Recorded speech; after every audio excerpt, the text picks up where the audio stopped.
जैसा कि अभी आपको महाभक्ति में माता जी ने बताया कि आज का जो टॉपिक है वो है गुरु का महत्व। और हम सबके जीवन में ना गुरु बहुत ज़रूरी है। पग पग पर हमें गुरु की आवश्यकता पड़ती है, उसके बिना हमारा कोई कार्य नहीं हो सकता है। गुरु शब्द जो है वो दो शब्दों से मिलकर के बना है, गु और रू। गु का अर्थ है अंधकार और रू का अर्थ है प्रकाश। जो हमें अंधकार से प्रकाश की ओर ले जाए वह गुरु है। ठीक है, गुरु किसे कहते हैं? जो हमें अंधकार से प्रकाश की ओर ले जाए उसे गुरु कहते हैं। हर जीव को गुरु की आवश्यकता है और बिना गुरु के कोई कार्य संभव नहीं है। हम गुरु के बिना कुछ ज्ञान प्राप्त नहीं कर सकते। जीव की सबसे पहली गुरु जो है ना उसकी माता होती है। जब कोई बच्चा जन्म लेता है तो उस बच्चे को कुछ नहीं आता। उसे भूख लगी है ना तो वो बोल नहीं सकता कि माँ मुझे भूख लगी है। उसे नींद आ रही तो वो ये नहीं बता सकता कि माँ मुझे नींद आ रही, मुझे सोना है। या उसे बैठना है क्योंकि वो बोलना नहीं जानता। वो अपनी हर बात को ना रो के बताता है। वो सिर्फ रोता है। उसे भूख लगती है तो रोता है, नींद आ रही तो भी वो रोता है। उसे सोना भी नहीं आता कि उसे ये नहीं पता कि मुझे नींद आ रही है, मैं लेट जाऊंगी तो मुझे सो जाऊंगा। हालांकि वो लेटा ही हुआ है बच्चा, छोटा बच्चा तो लेटा ही रहता है। 3-4 महीने तक, 5-6 महीने तक बच्चा लेटा ही रहता है। उसे ये नहीं पता कि मैं आंख बंद कर लूंगा तो मुझे नींद आ जाएगी, मैं सो जाऊंगा। तो हर कार्य को ना उसकी माँ उसको सिखाती है, बताती है, समझाती है। जब वो रोता है तो माँ समझती है कि हाँ मेरा बच्चा भूखा, उसे दूध पिलाती है। और जब उसे नींद आ रही होती है तभी वो रोता है तो माँ उसे कलेजे से लगा करके, कंधे से लगा के उसे थपेड़ती है तो बच्चा सो जाता है। बच्चे को सोना भी नहीं आता है, वो भी उसको माँ सिखाती है।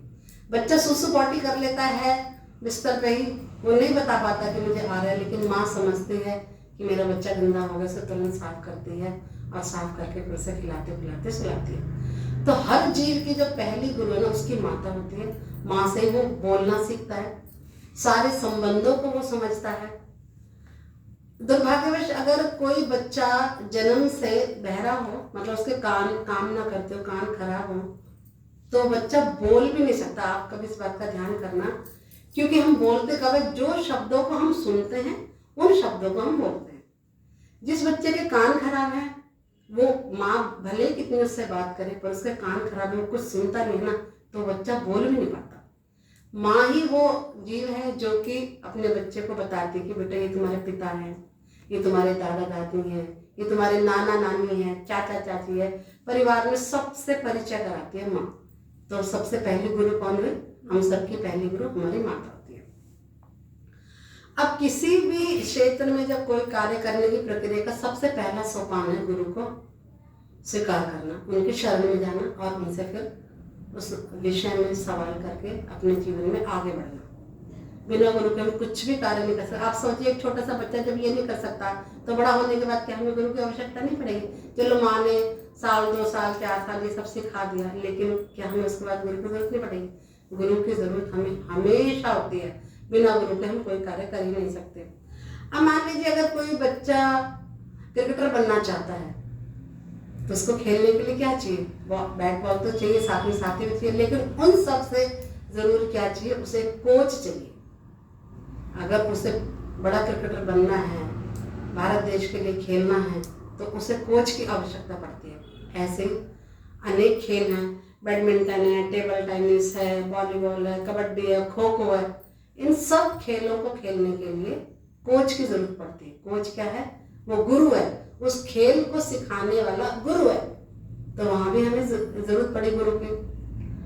अब हम बात करते हैं कि हम भौतिक ज्ञान कैसे प्राप्त करें। देखिए घरों में ऐसा नहीं है कि सभी माता पिता बहुत पढ़े लिखे, ऐसा भी नहीं कि सभी माता बिल्कुल अनपढ़ हैं। जो माता पिता पढ़े लिखे क्या वो अपने बच्चों को पढ़ा नहीं सकते? वो भी पढ़ा सकते हैं। A for apple, B for ball, ऐसे करके पढ़ा सकते हैं, सिखा सकते हैं। लेकिन उसके बावजूद भी माता पिता बच्चों को स्कूल भेजते हैं। क्यों? क्योंकि स्कूल में एक ऐसा वातावरण मिलता है कि बच्चा वहाँ पे पढ़ना सीखता है और वहाँ पे पढ़ाने के लिए स्पेशल गुरु होते हैं, टीचर्स होते हैं। स्कूल में गुरु होते हैं, कॉलेज में प्रोफेसर्स होते हैं। उन सब से बच्चा ज्ञान प्राप्त करके आगे जीवन में बढ़ता है। तो हमें भौतिक ज्ञान के लिए भी गुरु की आवश्यकता पड़ी। अब अगर हम सोचें कि क्या जरूरत है गुरु की, क्यों धारण करें? हम खुद ही पढ़ लेंगे। बाजारों में किताबें मिलती हैं, उठाओ और पढ़ो। और किसी भी विषय में, हर विषय की पुस्तक है बाजार में अवेलेबल, किसी भी विषय की पुस्तक को उठाओ, पढ़ के उसमें महारत हासिल करो। क्या ये संभव है? आप अभी शायद 10वीं 11वीं के बच्चे होंगे, 9वीं 10वीं 11वीं 12वीं के, इससे ज़्यादा नहीं मिल पाते। आप कॉलेज हरी बहुत अच्छा। तो अब आप सब अगर ये सोचे, कोई 9वीं क्लास का बच्चा ये सोचे कि मैं डॉक्टर बन जाऊँ बिना गुरु के, कैसे संभव हो सकेगा?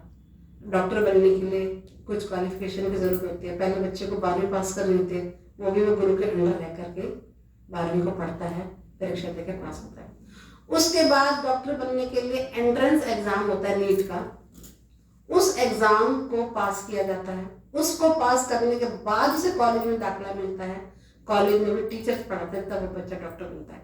अब कोई सोचे मैं बिना गुरु के खुद ही किताब ले लूं, नीट की दुनिया भर की किताबें, अनेक लेखकों की किताबें मैं लूं और पढ़ लूंगा और अपने आप MCQ उतारते हैं। उसमें नीट में टोटल MCQ आते हैं, क्वेश्चन दे रखा था, उसके 4 आंसर थे, उसमें आपको एक सही था, बाकी 3 गलत होते हैं, तो एक पर टिक मारना होता है। क्या बड़ी बात है, मैं खुद कर लूंगा? नहीं कर सकते आप। वो सवाल आपको ऐसे लगेंगे, चारों सवाल एक जैसे से लगते, समझ में नहीं आता कौन सा सही है कौन सा गलत है। तो उस सवाल को करने का तरीका गुरु सिखाते हैं। गुरु क्या बताते हैं, मैं आपको थोड़ी सी इसमें, हालांकि डीप में जा रही पर फिर भी थोड़ा सा बताना चाहूंगी। उन 4 सवालों में से पहले गुरु सिखाते हैं कि इसमें से 2 गलत को निकाल दो, बिल्कुल पक्का श्योर हो इसमें से कौन से 2 जवाब गलत है। पहले उन 2 गलत को निकाला जाता है, फिर बचते हैं 2 4 में से। अब उन दोनों जो 2 बचे, उनमें से आपसे पूछा जाता है कि आपको किसमें लग रहा है कि इसमें से कौन सा सवाल सही है, मतलब कौन सा जवाब। इन 2 तो आपने पहले निकाल दिए, अब जो 2 बचे हैं उनमें से किस पे आपको श्योरिटी ज्यादा है कि ये सवाल का जवाब सही है, ये वाला सही है। ABCD है, मान लो आपने A भी निकाल दिया, C और D बचे, अभी इन दोनों में से आप बताइए कौन सा। तो ट्रिक बताते हैं, इसको कहते हैं गेस करना। एक तो क्वेश्चन आप पूरा अच्छे से सॉल्व कर लोगे जो आपको बहुत अच्छे से आता है, ये लास्ट में वो ट्रिक बताते हैं। मान लीजिए उसमें 90 सवाल होते हैं, 90 सवाल में से आपने 80 सवाल कर लिया, 10 सवालों को करने का तरीका गुरु बताता है। और जब आप उस तरीके से सीखते और करते हो ना, तो आप उन बचे 10 सवालों को भी कर जाता है। तो ये किसने सिखाया? गुरु ने। अगर आप खुद करते तो आपको बस जो आते थे आप बस वही कर आते, बाकी 10 छोड़ जाते। तो इसीलिए गुरु की आवश्यकता है, क्योंकि वो अपने अनुभव से चीजों को बताते हैं, सिखाते हैं, समझाते हैं। पिछले सालों का भी लेते हैं, बहुत कुछ तरीके बताते हैं। उससे क्या है, बच्चा उसके एंट्रेंस पेपर को क्लियर करता है, फिर उसके बाद वो आगे बढ़ता है। इसी तरह से हर चीज में है, आप किसी भी फील्ड में चले जाइए, हर फील्ड में आपको गुरु की जरूरत पड़ेगी। अब ये तो बात हुई भौतिक ज्ञान की, कि कोई बच्चे ने जन्म लिया, पढ़ा लिखा, बड़ी पोस्ट पर पहुंच गया। अब हमारा जन्म केवल भौतिक ज्ञान प्राप्त करने के लिए तो नहीं है, भौतिक ज्ञान भी बहुत जरूरी है। ऐसा नहीं है कि हम पढ़े लिखे ना, कुछ बने ना, वो भी जरूरी, पर उससे भी ज्यादा महत्वपूर्ण चीज जो है वो हमारे लिए आध्यात्मिक ज्ञान को प्राप्त करना। जब भौतिक ज्ञान के लिए हमें गुरु की आवश्यकता है, तो क्या हमें आध्यात्मिक ज्ञान के लिए गुरु की जरूरत नहीं होगी? हमें कौन बताएगा कि कैसे प्रणाम करना चाहिए, कब भगवान का जब दर्शन खुलता है तब प्रणाम करना है? हमें ये भी नहीं पता था कि ऑल्टर जब बंद होता है तब भी प्रणाम किया जाता है। ये हमने कहाँ सीखा? गुरु से सीखा। यहाँ आकर के कितनी चीजें हमें यहाँ पता लगी। हम पहले जो मंदिरों में जाया करते थे, आप भी सब जाते होंगे, तो हम जैसे सामने भगवान है तो सामने प्रणाम करते थे। यहाँ बताया गया कि जिस साइड आपका हृदय है उस साइड से प्रणाम कीजिए। तो किसने सिखाया? गुरु ने सिखाया। तो हर फील्ड में, हमें हर चीज में ना गुरु की नितांत आवश्यकता है। अब हम मैं आपको ऐसी 6-7 छोटी छोटी स्टोरी सुनाऊंगी, जिसमें आपको ये पता लगेगा कि गुरु को प्राप्त करने से, गुरु के बताए हुए नियमों पे चलने से किस तरह से पतित व्यक्ति का भी उद्धार हो सकता है, और जो पहले से ही होशियार है, समझदार है, गुरु के शरणागत है, उसका तो क्या। तो इसमें हम भागवतम में बहुत सारी चर्चाएं, भागवतम में पूरे 18,000 श्लोक है, 12 स्कंद हैं। तो उनमें अलग अलग स्कंदों में अलग अलग कहानियां हैं, चर्चाएं हैं। तो आज उसके बारे में हम थोड़ी सी चर्चा करेंगे। तो जैसे सबसे पहले प्रहलाद महाराज, जिन्होंने गुरु धारण करके मुक्ति प्राप्त की। ध्रुव महाराज, मृगारी एक शिकारी था, उसके बारे में। अर्जुन ने भगवान श्री कृष्ण को गुरु बना करके युद्ध को जीता। माता देवहूति ने अपने ही पुत्र कपिल भगवान को गुरु बनाया। व्यास देव जी ने नारद मुनि को गुरु बनाया। अजामिल ने भी गुरु को स्वीकार किया और प्रहलाद महाराज और ध्रुव महाराज के भी गुरु नारद मुनि ही थे। तो ये 7 शख्स हैं जिनसे कि हम जानेंगे कि कैसे इन्होंने गुरु को धारण करके किस तरह से अपने जीवन में उन्नति करी। सबसे पहले हम चर्चा करते हैं प्रहलाद महाराज। प्रहलाद महाराज जो हैं वो हिरण्यकश्यप और कयाधु के पुत्र थे। हिरण्यकश्यप जो वो राक्षस असुरी प्रवृत्ति का था और ये पहले 2 भाई थे, हिरण्याक्ष और हिरण्यकश्यप। शायद आप सबने कहानी सुनी हो। तो उनके बड़े भाई ने क्या करा था कि धरती माता को लेकर के ना नीचे जल में डुबो दिया था। तो भगवान वराह का रूप धारण करके आए और पृथ्वी को बाहर निकाला और उस युद्ध हुआ तो हिरण्याक्ष का वध हो गया था। तो उसी का बदला लेने के लिए हिरण्यकश्यप ने क्या करा कि 36,000 साल तक ना तपस्या करी कि मैं अमर होकर के और विष्णु से युद्ध करूंगा। तो हिरण्यकश्यप तो तपस्या के लिए चला गया था। पीछे से उसकी जो पत्नी थी कयाधु वो गर्भवती थी। तो देवताओं को बड़ी चिंता हुई। क्योंकि हिरण्यकश्यप ने ना पूरे ब्रह्मांड में ना तहलका मचा रखा था, बहुत उत्पात मचा रखा था। इंसान तो इंसान, देवी देवता भी उससे डरते थे, कांपते थे। जब वो चलता था तो धरती कांपती थी। उसके इतने बड़े हाथ पैर, भागवत में वर्णन है 3रे स्कंद में कि किस तरह से उसके जो जेवर थे वो ऐसे चमकते थे और इतने बड़े बड़े, इतना विशाल काय था, आसमान को छूता था। उसकी दाढ़ी, उसकी ये सब, मतलब बहुत अच्छे विस्तार रूप में वर्णन है। तो देवताओं ने सोचा कि हिरण्यकश्यप ने इतना उत्पात मचा रखा और इसकी पत्नी गर्भवती है, अब ये भी एक राक्षस को, असुरी प्रवृत्ति के व्यक्ति को जन्म देगी। इसी से हम नहीं जीत पा रहे तो इसके पुत्र से और कैसे होगा। तो उन सब ने क्या विचार किया कि कयाधु माता को जो है ना उठा के लेके जाते हैं, अपहरण कर लिया उसका। अब वहां उन्हें ना नारद मुनि ने देखा कि ये देवता कयाधु को कहाँ लेके जा रहे हैं, क्योंकि नारद मुनि को ये पता था कि कयाधु के घर में एक भक्त जन्म लेगा, भक्त है। उन्होंने तुरंत देवताओं को रोका कि कहाँ जा रहे हो और कयाधु माता कहाँ लेके जा रहे हो। तब उन्होंने अपनी दुविधा जो थी देवताओं के मन में, उन्होंने कहा कि नारद मुनिवर, ये पहला इससे हिरण्यकश्यप के संकटों से हम सब परेशान है। अब ये और एक नया असुरी प्रवृत्ति का जीव इस धरती पर आएगा तो इस धरती का क्या होगा। इसलिए हम सोच रहे हैं कि कयाधु को ले जाते, इसे मार देंगे और इसका बच्चा भी मार जाएगा।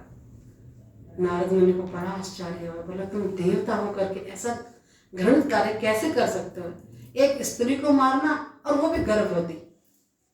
तो देवताओं को नारद मुनि ने भगा दिया कि तुम यहाँ से जाओ और कयाधु को वो अपने आश्रम में ले आए।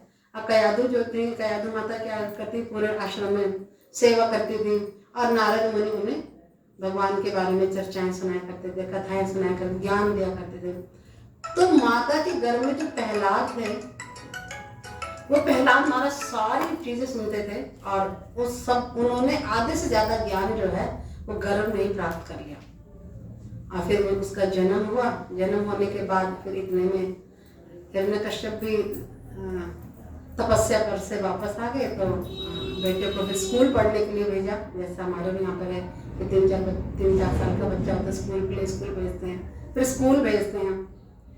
तो एक दिन प्रहलाद महाराज स्कूल से वापस आए तो सिंहासन पर बैठे थे हिरण्यकश्यप, और उन्होंने प्यार से अपने पुत्र को गोद में बिठा लिया और पूछा कि आज तुमने क्या सीखा बेटा स्कूल में। अब वो बच्चा तो गर्भ से ही भक्ति के बारे में सीख रहा था। उसमें तो जो संस्कार हमें गर्भ में मिल जाते हैं ना, वो बहुत अच्छे से पक्के हो जाते हैं, जीवन भर वही चलते हैं संस्कार। अब उसने सीखी तो भक्ति थी। अब वो तो अपने पिता की गोद में बैठ के बताने लगा, नवदा भक्ति के बारे में बताने लगा। भगवान विष्णु ही सर्वोपरि हैं, उनकी उपासना करनी चाहिए। और हिरण्यकश्यप तो सुन करके हैरान, विष्णु तो मेरा शत्रु है और मेरा पुत्र मेरे शत्रु का बखान कर रहा है। उन्होंने तुरंत उसको गोद से उठाकर फेंक दिया और शुक्राचार्य के जो 2 बेटे थे, शंकर अमृत, उनसे कहा कि आप इसको क्या शिक्षा दे रहे हो, ये तो विष्णु की भक्ति कर रहा है जो कि मेरा शत्रु है, इसको सही से पढ़ाओ लिखाओ, इसको सही से ज्ञान दो, राजनीति का ज्ञान दो, किस तरह से राज्य चलाया जाता है। वो दोनों डरते डरते प्रहलाद महाराज को ले गए और वहाँ पे फिर से पढ़ाने लगे। पढ़ाने के बाद फिर दोबारा आए, फिर उन्होंने पूछा कि आपने क्या सीखा, फिर वही भक्ति के बारे में बताने लगा। अब धीरे धीरे हुआ क्या कि हिरण्यकश्यप स्वयं अपने पुत्र का शत्रु बन गया। बोले तो विष्णु की भक्ति करता वो मेरा शत्रु है, अगर मेरा ही पुत्र मेरे शत्रु की भक्ति करेगा तो कैसे काम चलेगा। अब बात इस हद तक पहुंच गई कि वो स्वयं अपने पुत्र को मरवाने के प्रयास करने लगा। कभी तो पहाड़ की चोटी से नीचे फेंका गया, कभी हाथियों से, मदमस्त हाथियों के पैरों के नीचे कुचलने का प्रयास किया गया, जहर दिया गया, सांपों से कटवाया गया, गरम गरम खंबे से उसको चिपकाया गया। पर वो अपने गुरु का जो मंत्र उन्होंने दिया था, प्रहलाद महाराज हर भयानक से भयानक अवस्था को पार करते हुए भगवान का, गुरु का नाम जपते हुए वो वहां से पार हो गया। एक दिन इतनी परेशानी बढ़ गई क्योंकि सबको ये लगा कि बता राजा का ही पुत्र जो है विष्णु का भक्त है। तो एक दिन तो अब राजा ने सोचा, हिरण्यकश्यप ने सोचा कि तुमसे नहीं मरेगा, इसको मैं ही मारूंगा। तो उसने अपने बेटे से पूछा कि बताओ कहाँ है तेरा विष्णु, कहाँ है तुम्हारा विष्णु। बोला पिताश्री सब जगह है, आपके अंदर भी है, मेरे अंदर भी है, यहाँ भी है, वहाँ भी। मैं जहाँ देखता हूँ मुझे भगवान विष्णु दिखाई देते हैं। हिरण्यकश्यप ने कहा क्या इस खंबे में भी है। बोला हाँ इस खंबे में। हिरण्यकश्यप ने कहा पहले तेरे विष्णु को ही मारता हूँ। उन्होंने तलवार निकाली, खंबे के 3 टुकड़े करने चाहिए। इतने में खंबा फाड़ के ना स्वयं भगवान नरसिंह के रूप में प्रकट हुए। और हिरण्यकश्यप ने जितने भी जो वरदान मांगे थे, सुबह न मरो, शाम न मरो, दिन में न मरो, रात में न मरो, पशु से ना मरो, मानव से ना मरो, देवता से ना मरो, इतनी सारी, धरती में ना मरो, आकाश में ना मरो, घर के अंदर नहीं मरो, बाहर ना मरो, इतने सारे वरदान उन्होंने ब्रह्मा जी से मांगे थे। वो सारे वरदानों को पूरा करते हुए नरसिंह भगवान ने दहलीज पे बिठा करके अपनी गोद में रखा। न जमीन पे थे, न आसमान में थे, और दहली न घर के अंदर है न बाहर है। सारे वरदानों को पूरा करते हुए हिरण्यकश्यप का वध किया। और प्रहलाद महाराज अपने गुरु के द्वारा दिए हुए शिक्षा और मंत्र से सारी समस्याओं को पार कर पाए। अगली जो कथा आती है वो थे ध्रुव महाराज। ध्रुव महाराज जो हैं उत्तानपाद के पुत्र हैं और उनकी 2 पत्नी थी, सुरुचि और सुनीति। तो ध्रुव महाराज जो ना सुनीति के पुत्र थे और सुरुचि को ज्यादा प्रेम करते थे उत्तानपाद राजा, और सुनीति से थोड़ा कम लगाव था। तो एक दिन ध्रुव महाराज ने क्या देखा कि पिता सिंहासन पर बैठे हैं और उनकी जो विमाता है सुरुचि, जो विमाता, उनका जो पुत्र था वो उनकी गोद में बैठा हुआ था। अब उसको इच्छा हुई कि मैं भी अपने पिता की गोद में जाकर के बैठूं, तो एकदम से झट से वहाँ पर चढ़ के अपने पिता की गोद में बैठ गया। सुनीति ने देख लिया कि ये ध्रुव महाराज, ध्रुव जो है वो पिता की गोद में कैसे बैठ गया। उन्होंने क्या किया, तुरंत उसका हाथ पकड़ के खींचा और उसे नीचे उतार दिया और कहा कि तुम अपने पिता की गोद में नहीं बैठ सकते। अगर तुम्हें अपने पिता की गोद में बैठना है तो पहले तुम्हें मेरी कोख से जन्म लेना होगा, तब जाकर के तुम अपने पिता की गोद ग्रहण कर सकते हो। छोटा सा बच्चा था, 5 वर्ष का, बेचारा रोता हुआ अपनी माता के पास गया और माँ से कहा कि माँ आज भी माता ने मुझे ऐसे ऐसे पिता की गोद से उतार दिया, क्या मैं अपने पिता की गोद में नहीं बैठ सकता। सुनीति जो थी वो बहुत धार्मिक प्रवृत्ति की थी, भक्त थी, भगवान की भक्ति। उसने अपने बेटे को समझाया कि बेटा पिता की गोद में क्या, तू तो परम पिता की गोद में बैठने के लायक है, तू माँ, तू भगवान को प्राप्त कर, भक्ति कर, और तू परम पिता की, जो तेरे पिता के भी पिता हैं, तो उसकी गोद में बैठियो। बोले हाँ ये तो बहुत सही रहेगा, आप बताओ मुझे भगवान कहाँ मिलेंगे। अब सुनीति बोली कि बेटा भगवान की तपस्या करने के लिए तो तुझे जंगल में जाना पड़ेगा, वहीं मिलेंगे भगवान।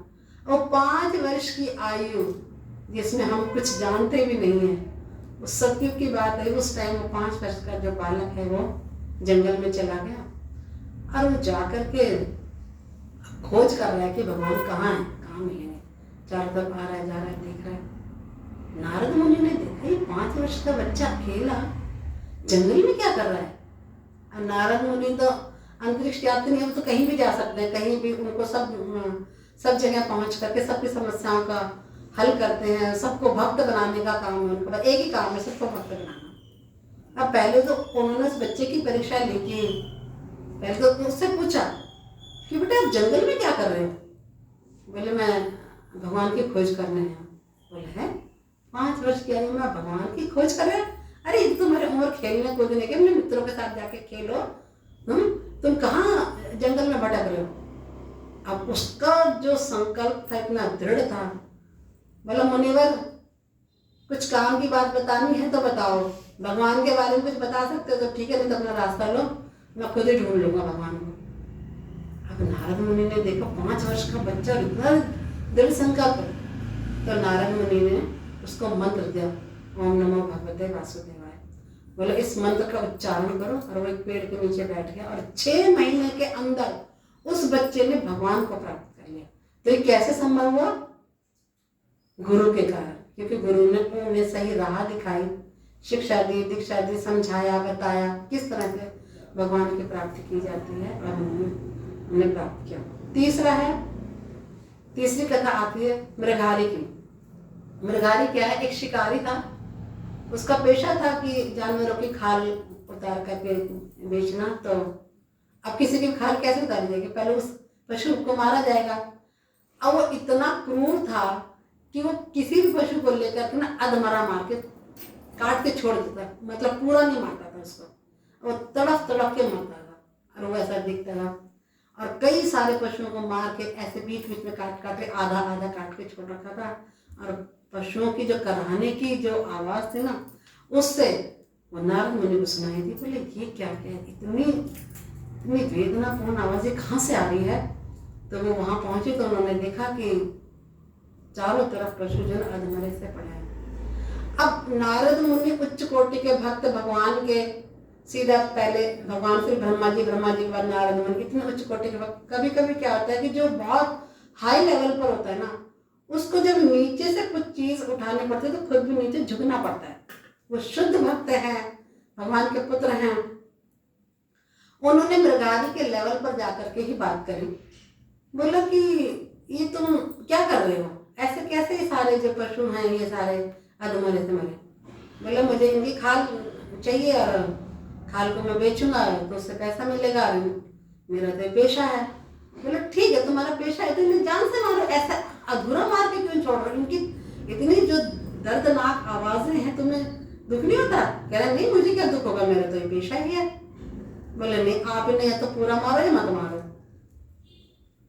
बोला अगर मैं इन्हें मारना छोड़ दूंगा तो मैं खाऊंगा क्या? मेरे तो फिर उन्होंने उनको धीरे धीरे धीरे ज्ञान देना शुरू करा। पहले उसी के लेवल पर आए, पहले कह रहे मारो या तो पूरा मार दो और या मत मारो, फिर मत मारो वाली बात से करते करते करते उनको धीरे धीरे समझाते समझाते पूरा ज्ञान दिया उनको।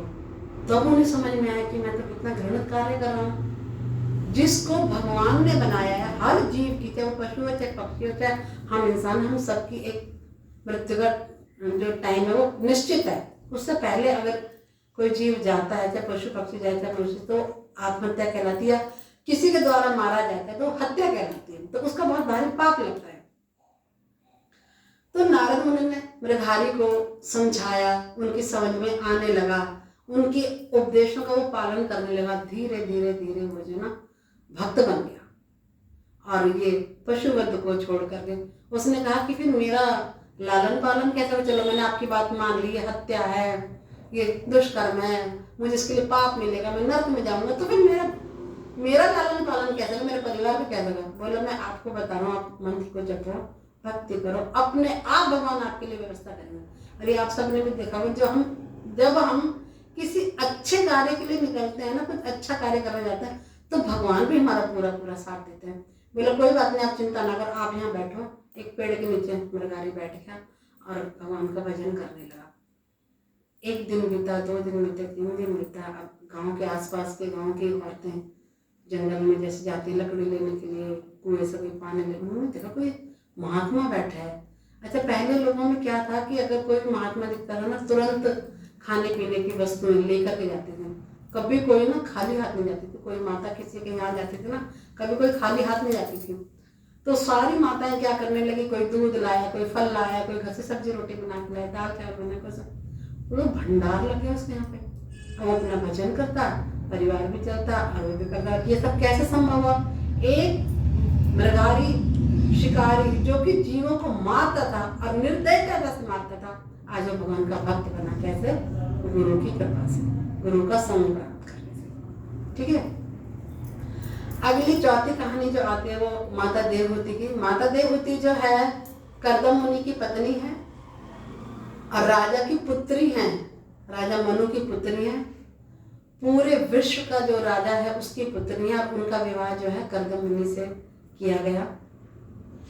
कर्दम मुनि से जब विवाह, कर्दम मुनि थे वो पहले ब्रह्मचारी थे, फिर ब्रह्मा जी की आज्ञा से ब्रह्मा जी ने उन्हें कहा कि आप विवाह करके संतान उत्पत्ति करो, इस विश्व को बढ़ाओ, संसार को बढ़ाओ। अपने पिता की बात को मान करके उन्होंने देवहूति से विवाह करा। विवाह करने के बाद उनके 9 कन्याएं हुई। 9 कन्याएं होने के बाद वो वानप्रस्थ के लिए जाने लगे। तो माता देवहूति को लगा कि अगर आप चले जाओगे और ये कन्याओं का तो विवाह हो ही जाएगा, फिर मैं कैसे, मतलब मैंने तो अपना आध्यात्मिक जीवन शुरू नहीं करा। हालांकि वो भक्त थी, सर्वगुण संपन्न थी, लेकिन फिर भी वो जिज्ञासा कर रही है अपने पति से कि मुझे अपने जीवन में आध्यात्मिक जीवन स्टार्ट करना है, मुझे ज्ञान चाहिए, मुझे भगवान को प्राप्त करना है। तो कर्दम मुनि वानप्रस्थ जाने से रुक गए और उनको फिर एक पुत्र हुआ। और ये जो कर्दम मुनि और देवहूति थे ये कोई साधारण नहीं थे। इन्होंने पिछले जन्म में भगवान की बहुत तपस्या की थी। भगवान ने प्रसन्न होकर के दर्शन दिए थे, तो उन्होंने कहा था कि वर मांगो। तब इन्होंने वर मांगा था कि हमें आपके जैसा पुत्र चाहिए। भगवान ने कहा मेरे जैसा तो कोई नहीं हो सकता, फिर तुम मुझे ही आपके घर पे जन्म लेना पड़ेगा। तो वही भगवान अब माता देवहूति के गर्भ से कपिल भगवान के नाम से विख्यात हुए और उन्होंने जन्म लिया। अब माता देवहूति ने अपना आध्यात्मिक जीवन की शुरुआत अपने पुत्र से ज्ञान प्राप्त करके की। तो माता देवहूति के गुरु कौन हुए? कपिल भगवान, और अपने जीवन के लक्ष्य को प्राप्त किया। अब बात आती है भगवद गीता में अर्जुन और भगवान श्री कृष्ण। वैसे आप सबको पता होगा भगवद गीता में कितने लोगों की वार्तालाप है? जो पूरी भगवद गीता है 4। हरिपुर, सारे बच्चे बहुत होशियार हैं। तो भगवान श्री कृष्ण जो है वो अर्जुन का रथ हाँक रहे थे। जब सारे दोनों साइड की सेना बिल्कुल तैयार हो गई तो अर्जुन के मन में आया कि मैं एक बार दोनों सेनाओं के बीच में जाके देखूं मुझसे कौन कौन युद्ध करने आया है और किन किन से मुझे युद्ध करना है। अब जब वो बीचों बीच रथ को लेके गए तो वहाँ पे अर्जुन जो थे वो देख के बड़े एकदम शोक में डूब गए कि मेरे दादा, मामा, चाचा, ताऊ, बुआ, फूफा और सारे चचेरे में मेरे भाई, इन सबके साथ मुझे युद्ध करना है। और इस सब को मैं जब मार दूंगा और मैंने अगर युद्ध जीत भी लिया तो मैं अपना ऐश्वर्य दिखाऊंगा किसको? मैं उनकी मतलब ऐसी मति होगी कि मुझे युद्ध नहीं करना। और वो बड़े परेशान। अब भगवान श्री कृष्ण चुप बैठे देख रहे हैं और उनसे वो अपने मन की सारी बात कहे जा रहे हैं। भगवान तब तक चुप रहे। फिर भगवद गीता के दूसरे अध्याय के 7वें श्लोक में जब अर्जुन ने कहा कार्पण्य दोषो उपहास स्वभावा प्रश्यामि तम धर्म समुपचेता यत्शयान्निश्चितं ब्रूहि तन्मे शिष्यस्तेऽहं दिमं तं प्रपन्नम्। जब अर्जुन ने कहा कि हे भगवान मेरी बुद्धि बिल्कुल भ्रष्ट हो चुकी है, मुझे कुछ समझ में नहीं आ रहा मैं क्या करूं, मैं आपको अपना गुरु मानता हूं और आप मुझे शिष्य के रूप में स्वीकार कीजिए, मुझे बताइए कि मुझे क्या करना चाहिए। उसके बाद भगवान ने बोलना शुरू किया है और अर्जुन के सारे सवालों का जवाब दिया। जो कि ये जो सवाल जवाब ये पूरी भगवद गीता है जो कि 700 श्लोकों की है। और ये सब ज्ञान प्राप्त करने के बाद अर्जुन ने युद्ध किया और अपने जीवन के लक्ष्य को प्राप्त किया, युद्ध में विजयी हुए। अब उसके बाद छठी जो कहानी आती है वो व्यास देव जी की। व्यास देव जी कौन है? भगवान के साहित्यिक अवतार हैं। उन्होंने सारे वेद, पुराण, शास्त्र लिखे सब कुछ उन्होंने लिख दिया। लिखने के बाद भी ना एक मन में बेचैनी से रही, समझ में नहीं आ रहा था। इतना कुछ दे दिया समाज को, सारे नियम धर्म कानून कायदे सब कुछ बता दिए, किसको करने से क्या प्राप्त होता है, ये पूजा करने से ये मिलता है, वो मिलता है, पर उसके बावजूद भी ना उनके मन में एक अजीब से ना असंतुष्टि थी। उन्हें समझ नहीं आ रहा था कि ऐसा क्यों हो रहा है, क्या है ये। एक दिन वो अपनी कुटिया में बैठे थे तो नारद मुनि जी पास से गुजर रहे थे। तो नारद मुनि उनकी कुटिया में गए और व्यास देव जी को देखा कि बड़े खिन्न से बैठे हुए हैं। तो नारद मुनि जी ने पूछा कि व्यास देव जी ऐसे कैसे आप दुखी से बैठे हो? यानी भगवान समझ नहीं आ रहा, सब कुछ तो लिख दिया पर फिर भी मन में सुकून नहीं है, ऐसा क्यों है, क्या है? तो सारी जितने भी उन्होंने रचनाएं की थी, संकलन जिन सब चीज़ों का किया था, उन सब के बारे में बताया। तब नारद मुनि ने कहा कि आपने सब कुछ तो दे दिया, लेकिन जो सबसे महत्वपूर्ण चीज थी उससे समाज वंचित और आप प्रसन्न नहीं हो पा रहे उसको दिए बिना। वो क्या है? आपने भगवान और भगवान के भक्तों का बखान नहीं किया। इसलिए आप सब्जी बनाओ, मटर पनीर, शाही पनीर, सब बढ़िया से सब कुछ बनाओ और उसमें एक नमक ही मत डालो, क्या वो सब्जी खाने में अच्छी लगेगी? तो इसी तरह से उन्होंने सब कुछ तो दे दिया, वेद शास्त्र पुराण सब कुछ बता दिया मानव समाज को कि आप ऐसे जीवन जियो, ऐसे ऐसे अर्थ का मोक्ष प्राप्त होती है, ये होता है, वो होता है। फिर जब उन्होंने लास्ट में अपने गुरु, फिर उन्होंने नारद मुनि को गुरु स्वीकार किया और उसके बाद उनके कहे अनुसार भगवान के बारे में सारी कथाएं लिखने शुरू करी, भगवान और भगवान के भक्तों के बारे में लिखा। तो वो क्या कहलाया? ग्रंथ राज श्रीमद् भागवतम का निर्माण हुआ, जिसको हम ग्रंथों में राजा मानते हैं। अनेकों अनेक ग्रंथ लिखे तो उन सब का राजा क्या हुआ? श्रीमद् भागवतम। ठीक है। अब इसके बाद लास्ट जो कहानी है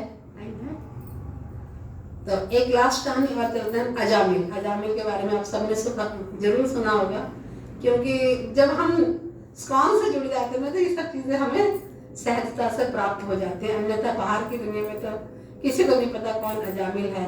बड़ी बड़ी माताओं को तो पता है, जो कभी कभी भागवतम में जाती हैं वो थोड़ा सुनते हैं, बच्चों को तो इतना ज्ञान नहीं होता। लेकिन स्कॉन एक ऐसी चीज है, हिज ग्रेस सर्वज्ञ प्रभु जी जिनके अंडर में हम सब हैं, वो इतना अच्छा ज्ञान देते हैं ना, मतलब इतना सुन के आनंद भी मिलता है, ज्ञान प्राप्त होता है। औरों को बता करके जो भगवान की कथाएं बताते में, सुनने में, बताने में बड़ा आनंद आता है।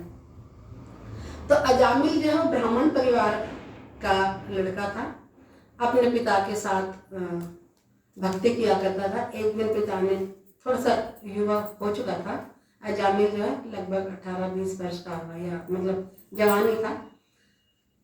तो उनके पिता ने कहा कि बेटा जाओ जंगल से ना फूल लेके आओ, भगवान विष्णु को अर्पण करने हैं, पूजा की तैयारी करने के लिए। वो जंगल गया, जंगल से फूल चुगने गया था और वहां पर उसने क्या देखा?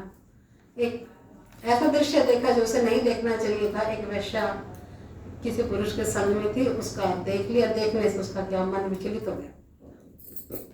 सॉरी, जब उसका मन विचलित हो गया तो भक्ति से मन धीरे धीरे उसका हटने लगा। अब उसका 24 घंटे से वेश्या का चिंतन होने लगा, उसी के बारे में सोचने लगा।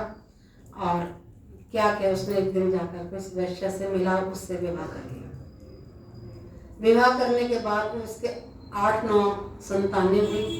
अब सबसे जो छोटा बेटा था उसका, अब अजामिल को समझ में आया कहाँ मैं ब्राह्मण परिवार का जन्मा और भक्ति किया करता था, इस वैश्य के चक्कर में मेरी मति भ्रमित हुई और इसका संग करके, और अब तो मेरी आयु बिल्कुल मृत्यु के समीप है और मैंने तो ये जन्म बर्बाद कर लिया, मैं कैसे अपना उद्धार कर पाऊंगा?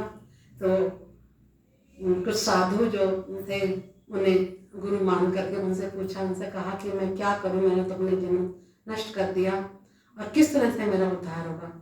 तो साधु जो होता है ना, वो सबके हृदय के दुख को समझते हैं और हमेशा समाज को ना अच्छा ही देते हैं। वो हर बुरे व्यक्ति में भी ना कुछ एक ऐसी अच्छी चीज बता देंगे जिस अच्छी चीज को वो व्यक्ति पकड़ के उसका उद्धार हो जाए। मतलब सबके लिए पर दुखी होते हैं साधु जो होते हैं। उन्होंने कहा कि आपका जो सबसे छोटा बेटा है ना, आप इसका नाम नारायण रख दो। बोले ठीक है। बोला आप दिन रात नारायण नारायण पुकारना हमेशा। अब उन्होंने उसकी बात मान ली। आज आमिल ने अब जिन्हें गुरु साधु महात्मा ने जो कहा था बात को मान के अपने बेटे को साधु नारायण इधर आओ, नारायण मेरे जूते लाओ, नारायण खाना खा लो, नारायण तुमने क्या कर दिया, नारायण तुम्हारे कपड़े गंदे हो गए इसे साफ करो, नारायण यहाँ नारायण नारायण नारायण। वो बड़े प्रेम से ना आवाज लगाते थे और अपने पुत्र से प्रेम करते थे और 24 घंटे दिन और रात नारायण नारायण नारायण नारायण नारायण। अब उनकी जब मृत्यु का समय आया तो यमदूत आगे उनको लेने के लिए, लेकिन अंतिम समय में उन्होंने क्या बोला नारायण। जैसे उन्होंने देखा ना यमदूतों को देख के डर गए, क्योंकि यमदूतों का जो रूपरेखा है ना बहुत भयानक सी होती है, तो देख के डर के मारे उनके मुंह से निकला नारायण। अब जब नारायण आवाज निकली, शब्द निकला, तो विष्णुदूत पहुंच गए कि इसने तो भगवान को याद किया, ये यमदूत यहाँ क्या कर रहे हैं। और यमदूतों में और विष्णुदूतों में दोनों में तकरार होने लगी कि आप इसको नहीं लेके जा सकते, इसने अंतिम समय में भगवान का नाम लिया है, ये हमारे साथ जाएगा। यमदूत बोले भगवान का नाम लिया, सारी जिंदगी तो इसने सारे पाप कर्म करेगी, आपके साथ कैसे जाएगा। दोनों में खूब बहस हुई। फिर क्या हुआ कि यमदूत को वापस जाना पड़ा, क्योंकि विष्णुदूतों के सामने यमदूत की नहीं चली। अब आप ये देखिए, एक व्यक्ति जो नर्क से ज्यादा घोर नर्क में जाने वाला था, सिर्फ एक साधु की बात को मानकर अपने पुत्र का नाम नारायण रख करके और उसने सदगति प्राप्त करी। विष्णुदूतों ने उन्हें वहीं छोड़ा, उन्हें दोबारा उसी टाइम में और जीवन 6 महीने जीवन और मिला और उन्होंने काशी में जाकर के तपस्या करी, भगवान का नाम लिया, भक्ति करी और उस जो इतने गिरे हुए व्यक्ति का भी जो ना उद्धार हुआ। किस कारण? गुरु के कारण। तो सबने गुरु धारण किए और सबने अपने जीवन के लक्ष्य को प्राप्त किया। अब गुरु तो भगवान ने भी धारण किए, बताओ तो आपके और हमारे क्या औकात है। भगवान स्वयं जब इस धराधाम पर आए तो उन्होंने भी गुरु स्वीकार करे। वो किस लिए? हालांकि भगवान को गुरु स्वीकार करने की जरूरत नहीं है, पर वो अपने आचरण से हमें सिखा रहे हैं, हमें बता रहे हैं कि गुरु कितना जरूरी है। तो जब भगवान राम आए त्रेता युग में, तो भगवान राम के गुरु कौन थे? वशिष्ठ और विश्वामित्र, 2 गुरु। भगवान श्री कृष्ण आए द्वापर युग में, तो उनके गुरु कौन थे? हाँ, हरि बोल, महर्षि संदीपनी मुनि थे। और चैतन्य महाप्रभु ने भी गुरु स्वीकार किया। कौन थे उनके गुरु? ईश्वरपुरी थे, ईश्वरपुरी उनके गुरु थे। अब गुरु हमें भी स्वीकार करना चाहिए। अब गुरु की इतनी सारी चर्चा होगी, हमें समझ में भी आ गया कि गुरु का नाम स्वीकार करना बहुत जरूरी है। अब हमारे मन में सवाल ये आएगा कि गुरु बनाए किसको? हमें कैसे पता लगेगा कि ये व्यक्ति हमारा गुरु बनने योग्य है? गुरु में क्या क्वालिटीज होने चाहिए, हम कैसे समझें? क्या हम किसी भी अरे गहरे को गुरु बना लेंगे क्या? अगर हम किसी को भी गुरु बना लेंगे, उसको इतना ज्ञान नहीं, वो खुद तो भ्रष्ट है, हम भी भ्रष्ट हो जाएंगे।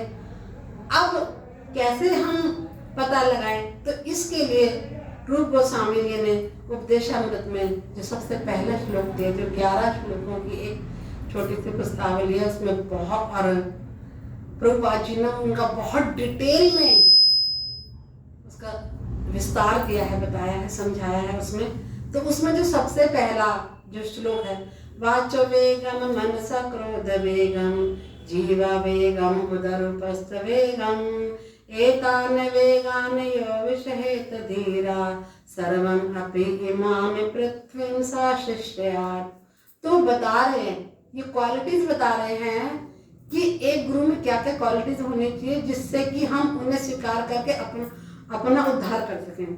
तो बताया जा रहा है कि सबसे पहले तो जिस व्यक्ति में अपने बोलने पर कंट्रोल है, वाच वेगम, जो बोलने के वेग को कंट्रोल कर लेता है, जो अपने मन के वेग को कंट्रोल करता है, जो क्रोध, जब गुस्सा आ रहा उस वेग को भी कंट्रोल कर ले, जो जीवा जो क्या करती है? 2 काम करती है, एक बोलती भी है और प्रसाद भी ग्रहण करती है, खाती भी है। जो अपने जीवा के वेग को, अपने उदर के वेग मतलब भूख को कंट्रोल करता है, और एक उपस्थ जिस जो जनेंद्रिय के वेग को कंट्रोल कर सकता है, ऐसा व्यक्ति धीर पुरुष कहलाता है। और इस तरह का जो व्यक्ति है पूरे विश्व में, पूरी पृथ्वी पर कहीं भी शिष्यों को स्वीकार करने योग्य है, अर्थात गुरु बनने के लायक है। तो इस तरह की जब क्वालिटीज हम किसी में देखते हैं तो उसे हमें गुरु स्वीकार करना चाहिए। और गुरु स्वीकार करने के लिए पहली हमारी जिम्मेदारी है कि हम खुद दृढ़ संकल्पी हों, खुद अच्छे से अच्छा गुरु चाहें। क्यों? अगर हमारे अंदर ही कमियां हैं, हम खुद नियमों को तोड़ने में आगे पीछे करते हैं, तो हमें गुरु भी वैसा मिलेगा। लेकिन जब हम खुद दृढ़ संकल्पी होंगे तो हमें गुरु भी वैसा मिलेगा सारा। क्योंकि कृष्ण की कृपा से गुरु मिलते हैं, गुरु की कृपा से ही भगवान श्री कृष्ण मिलते हैं। तो जैसी हमारी इच्छा होगी वैसा हमें गुरु प्राप्त होगा। तो हमें इच्छा सही करनी है कि हम अच्छा गुरु प्राप्त कर सकें, और ये क्वालिटीज को देख करके हम किसी को गुरु सिखाएं। हरे कृष्ण। अगर किसी को कोई सवाल तो मैं प्रयास करूंगी जवाब देने का। हरे कृष्ण। Yes ma'am. हरे कृष्ण माता जी, मेरा सवाल ये था कि